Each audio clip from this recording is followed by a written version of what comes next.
guys, this is Johnny Bergen with another Chicago Blues guitar lesson. And today we're talking about a really special guitar player, Eddie C. Campbell. I remember when Eddie C. came back to Chicago after living in Europe. That was in 1994. And I'd never seen anything like him.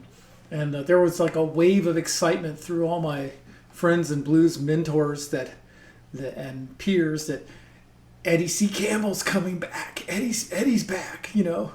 And of course, I went to see him every chance I could, and tried to learn from him. He had such a unique style, and when you put him with Huckleberry Hound and Willie Black, I mean, that was all she wrote.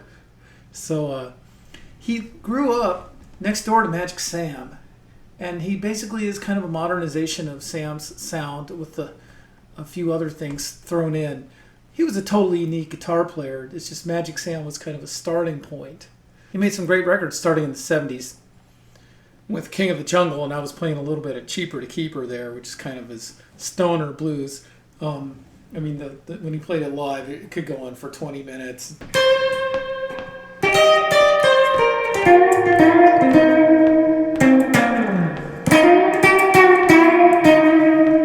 He did a lot of first finger bends like that.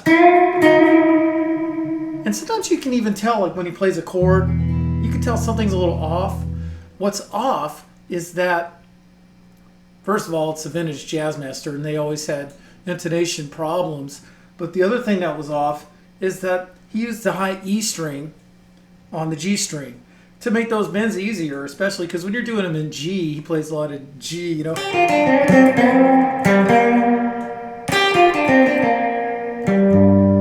And then he'd always whack you with those bass notes at the end. And he used his thumb for the bass notes. I always use his thumb, like.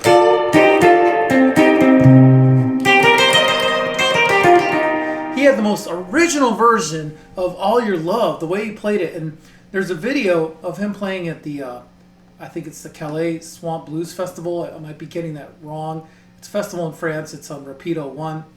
And it's so perfect. He plays the exact same solo twice. And the way he plays it shows you his unique approach.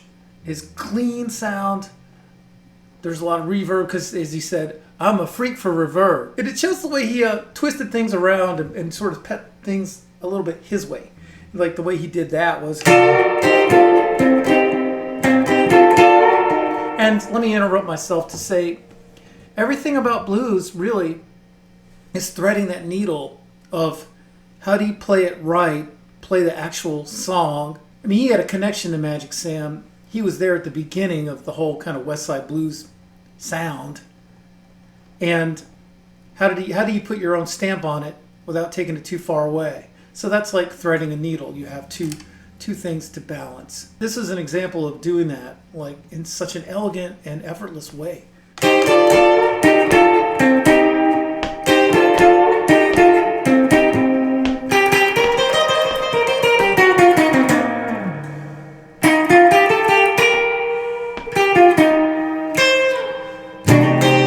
He always would flourish his ninth chords, you know, all the time, man. There's that thumb.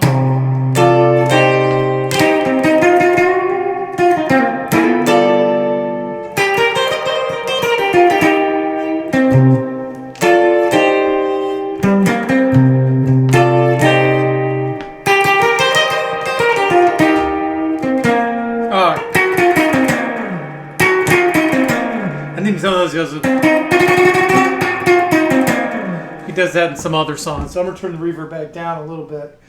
I like reverb, but I'm not a freak for reverb.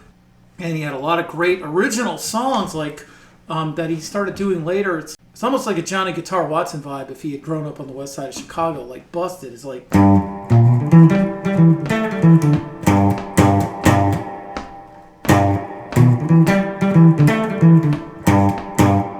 Now that's cool, huh? That's his groove. And then he just sings over it like, had no money. He liked to let chords just ring.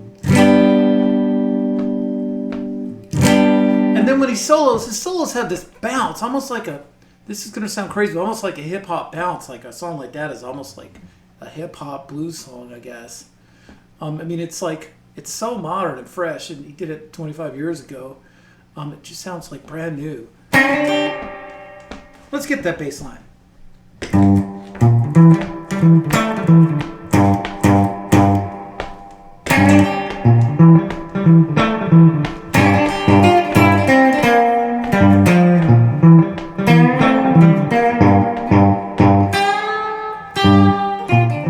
That wasn't the greatest thing I ever did, but it showed that bounce, you know?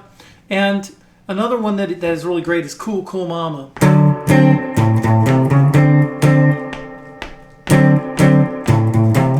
And he goes...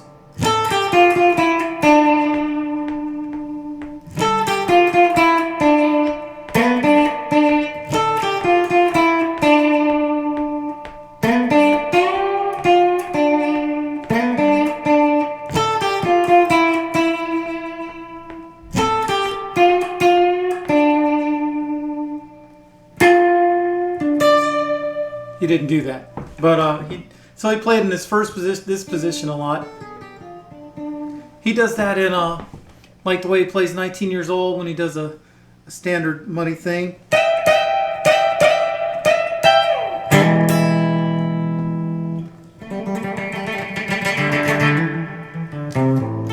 So he goes, you know.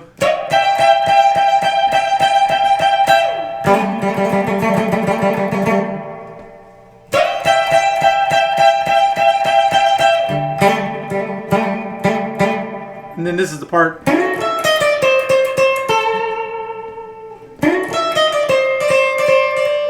Hear that? Really make it cry. So that's an A.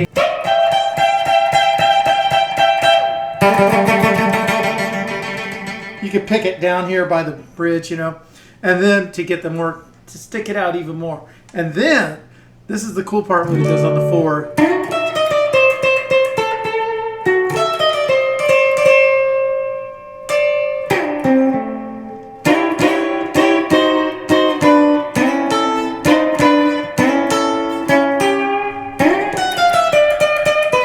That's on the E and then on the D, and that's the way he played My Last Affair, because he got deeper in the blues. He just got, like, listening to his records, I feel like he got like more original and also deeper at the traditional blues stuff.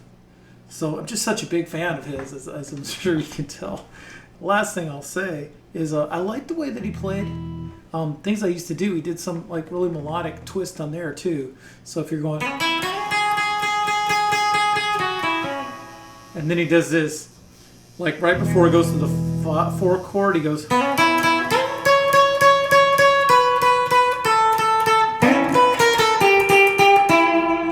Back to his Eddie C stuff, right? Here we go. That is right before you go to the 4 chord. And then on the 4.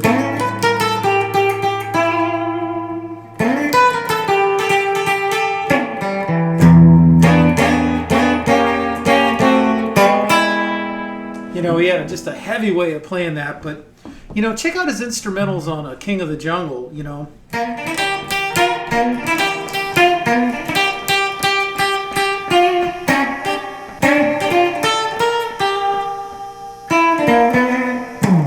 He always put those in there all the time. He had a great way of playing a lump. Like, check out his lump, okay? Check this out. It's got as much snap to it as Luther Tucker, you know?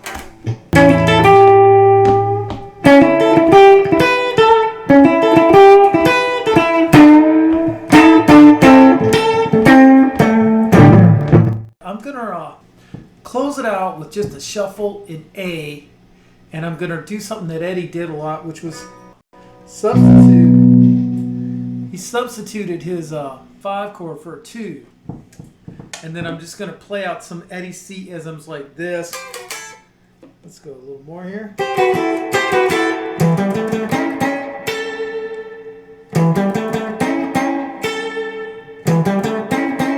He did that all the time. That was more of his kind of spitting out the notes. So.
miss you, Eddie C. Hope you enjoyed this lesson, and do subscribe to my YouTube channel for more looks at the Chicago blues greats and just blues greats in general.